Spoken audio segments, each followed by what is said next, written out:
Oke, baik. Kita lanjut ke mobilitas sosial ya. Jadi di video sebelumnya itu ada kendala. Jadi antara video yang tadi review dengan video yang ini atau materi yang ini Ibu pisahkan nggak apa-apa ya. Semoga kalian tetap antusias, nggak bosan dengan pembelajaran via video atau YouTube. Nah, untuk selanjutnya pembahasan hari ini kita akan bahas mengenai mobilitas sosial. Mobilitas sosial itu apa sih? Nah, kita akan pelajari coba. Apa yang dimaksud dengan mobilitas sosial? Jadi, mobilitas sosial atau gerak sosial adalah perubahan, pergeseran, peningkatan ataupun penurunan status dan peran anggotanya. Jadi di sini ada titiknya, titik tentunya, ada mobilitas sosial. Mobil itu kan gerak, jadi mobilitas sosial berarti gerakan sosial. Apanya yang bergerak? Apa yang terjadi pergerakan? Ya, yang terjadi pergerakan atau terjadi perubahan itu ada baik itu peningkatan ataupun penurunan status atau peran suatu anggota. Nah, mobilitas itu berasal dari bahasa Latin mobilis yang berarti mudah dipindahkan atau banyak bergerak dari satu tempat ke tempat yang lain. Kata sosial yang ada pada istilah tersebut mengandung makna gerakan yang melibatkan seseorang atau sekelompok warga dalam kelompok sosial. Jadi mobilitas sosial adalah perpindahan posisi seseorang atau sekelompok orang dalam lapisan yang satu ke lapisan yang lain. Jadi yang bergerak tidak cuma hanya orangnya saja, mungkin baik dari contohnya itu adalah perubahan ataupun pergerakan baik dari pendidikan, kemudian pendapatan ataupun pekerjaan itu juga bisa berubah kayak gitu. Jadi bukan hanya orangnya saja, tapi ada beberapa yang berubah dari dalam diri si pelakunya itu.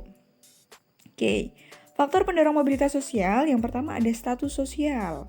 Status sosial meliputi yang video sebelumnya ya, ada Scrabble, achieve, signet, di mana bisa diperoleh sendiri ataupun dari orang tua ataupun dari penghargaan dan sebagainya. Kemudian ada kondisi ekonomi. Kondisi ekonomi nanti juga mungkin akan mempengaruhi ketika contohnya saja pendidikan seseorang.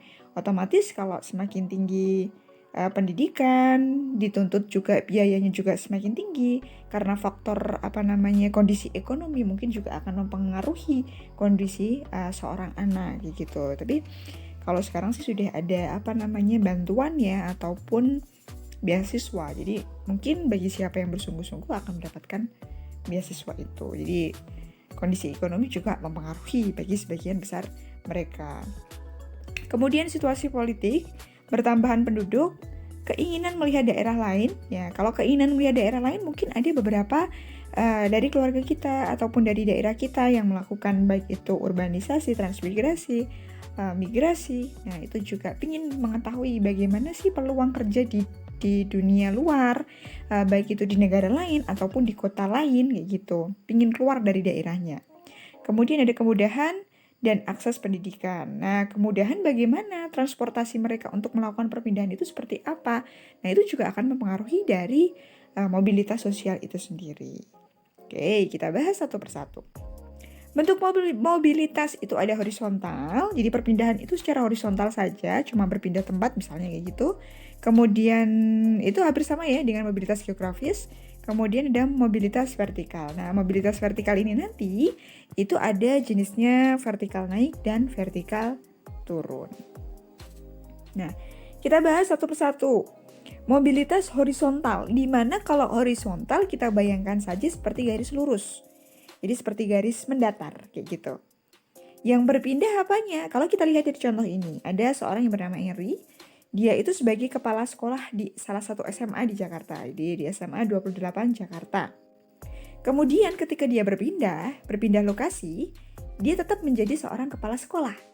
Cuman beda sekolahnya saja. Nah, perpindahan ini itu disebut dengan mobilitas horizontal. Karena apa? Tidak ada perpindahan baik itu statusnya, dia juga tidak berubah menjadi seorang guru lagi, tapi tetap ajak sebagai seorang kepala sekolah. Nah, menurut Surjono Sukanto, pengertian mobilitas horizontal Menurut Surjono Sukanto, pengertian dari mobilitas horizontal adalah sebagai bentuk mobilitas sosial yang memungkinkan terjadinya perpindahan suatu individu maupun kelompok lain yang sederajat. Jadi bentuk mobilitas sosial horizontal juga dapat dikatakan sebagai sebuah perpindahan status sosial seseorang maupun kelompok masyarakat secara datar saja, kayak gitu. Kemudian kita lanjut mobilitas geografis. Nah, kalau geografis itu biasanya lebih kepada suatu wilayah ataupun kedudukannya. Ada transmigrasi, perpindahan imigrasi, emigrasi, urbanisasi, ruralisasi, dan sebagainya. Transmigrasi, oke, kalau di daerah kita biasanya ada yang berdagang ke kota-kota jualan bakso atau apa. Nah, itu yang namanya perpindahan atau mobilitas secara geografis. Kemudian ada mobilitas vertikal. Nah, ini ada mobilitas vertikal naik, ada mobilitas vertikal turun. Vertikal naik misalnya, kalau vertikal naik dulunya sebagai seorang tukang kebun. Nah, karena ada pengangkatan PNS, maka dia juga bisa menjadi seorang PNS seperti itu. Dulunya sebagai buruh pabrik. Nah, karena dia mempunyai ketekunan, keuletan dan sebagainya, dia sekarang bisa menjadi seorang bos. Nah, itu namanya vertikal naik. Kalau contoh vertikal turun misalnya, karena dia sudah mendapatkan kedudukan. Mungkin contohnya saja, misalnya anggota DPR. Ketika dia mendapatkan jabatannya, kemudian imannya mereka juga tidak kuat, kemungkinan besar dia juga akan terjerumus kepada kayak sejenis korupsi kayak gitu. Nah, tidak menutup kemungkinan juga ketika berada di atas, ketika dia melakukan penguasa ya, dia sebagai penguasa dia akan melakukan korupsi, kemudian dia ditahan. Nah, ketika ditahan otomatis jabatannya juga akan hilang seperti itu. Nah, itu namanya juga vertikal turun. Kemudian mobilitas vertikal juga ada antar generasi dan intragenerasi. Dulunya orang tuanya bekerja sebagai apa? Misalnya sebagai buruh. Tapi karena keuletan si anak dan keuletan kedua orang tuanya secara gigih ingin menyekolahkan anaknya hingga ke jenjang yang lebih tinggi, makanya anaknya bisa menjadi lulusan sarjana, kemudian bisa menjadi seorang pegawai dan sebagainya, pegawai negeri itu. Nah, itu juga ada intragenerasi. Kita lanjut. Faktor penghambat mobilitas sosial yang pertama ada perbedaan ras dan agama. Kenapa sih kok bisa ras bisa mempengaruhi mobilitas sosial ya?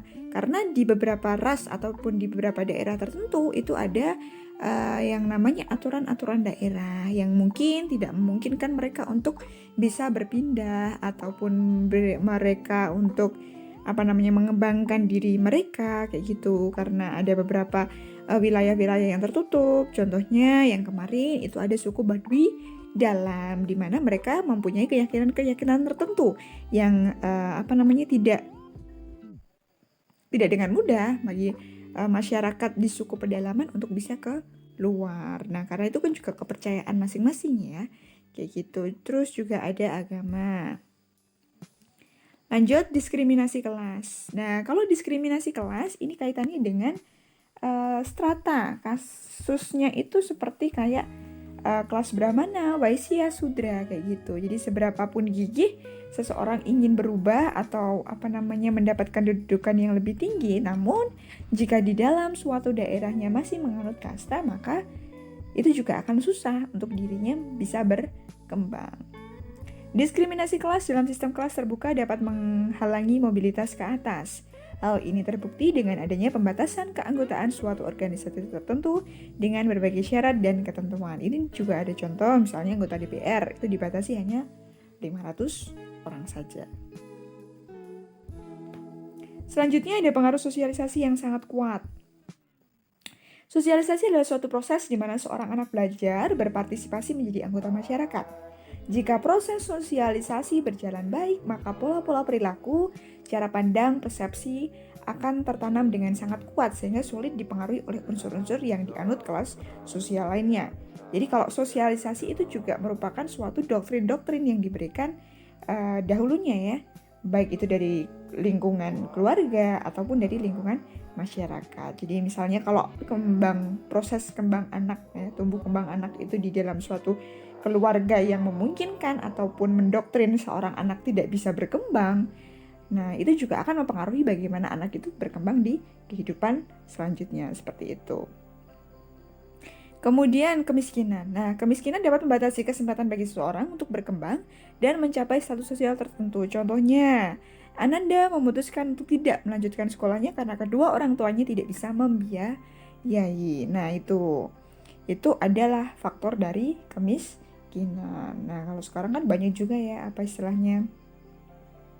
Kemiskinan juga ada korelasinya dengan kesehatan, baik itu kesehatan mental, jiwa, dan raga seseorang, kayak gitu. Dia pintar, tapi karena dia punya, mohon maaf, mungkin punya sakit tertentu ataupun penyakit tertentu, dan karena kendala adanya keluarga yang miskin dan sebagainya, maka dia sakitnya tidak bisa terobati, kayak gitu. Itu juga merupakan salah satu kasus atau yang menghambat mobilitas sosial. Kemudian ada perbedaan jenis kelamin atau gender. Masih ada di daerah, mungkin di daerah tertentu ya, di suatu wilayah tertentu yang menerapkan bahwa budaya perempuan itu layaknya adalah tetap tinggal di rumah saja sebagai ibu rumah tangga yang dia tidak diberikan kebebasan untuk mencari jati diri mereka untuk lebih berkembang kayak gitu. Masih ada budaya-budaya patriarki yang memungkinkan wanita itu ya tugasnya hanya di rumah saja, kayak gitu juga masih ada ya. Nah, ini sebagai contoh, wanita yang hidup di desa masih sederhana merasa bahwa perannya hanya sebagai ibu rumah tangga. Hal ini dipengaruhi oleh pandangan yang umum pada masyarakatnya. Nah, itu tergantung masyarakat, kulturnya itu juga mempengaruhi. Saluran mobilitas sosial, yang pertama mungkin lewat pendidikan. Jadi pergerakan manusia ataupun pergerakan individu itu dipengaruhi oleh pendidikan. Jadi pendidikan dia bisa menjadi pintar, kemudian dia dikirim ke luar negeri untuk menjadi mewakili negara kita dalam misalnya lomba, olimpiade dan sebagainya. Nah, itu kan juga faktor dari pendidikan. Kemudian ada perkawinan, itu juga bisa mempengaruhi.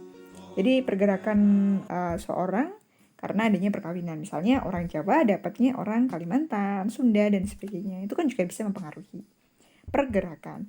Kemudian ada organisasi ekonomi, organisasi politik, dan organisasi keahlian atau profesi. Dia bekerja sebagai seorang dokter.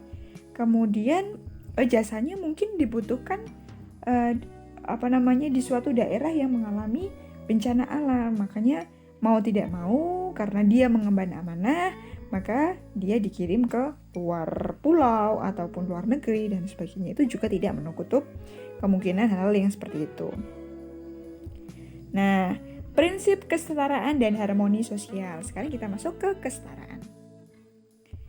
Oke, ini sedikit aja tentang kesetaraan. Mungkin nanti kita akan bahas di pertemuan selanjutnya ya.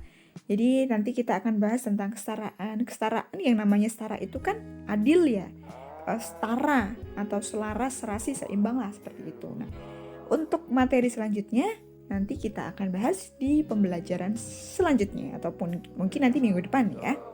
Nah, untuk hari ini cukup sampai di mobilitas sosial saja dan nanti ada tugas, silahkan kalian cek di Google Class masing-masing ya. Nanti tolong kalian kerjakan. Ibu harap untuk penugasan cepat-cepat kalian kerjakan saja, jadi biar nggak numpuk kayak gitu. Mungkin itu saja dari Ibu. Kurang lebihnya mohon maaf. Jika ada kendala ataupun hal-hal yang mungkin kurang jelas, kalian bisa tanyakan ya. Sekian dari Ibu. Kurang lebihnya mohon maaf. Wassalamualaikum warahmatullahi wabarakatuh.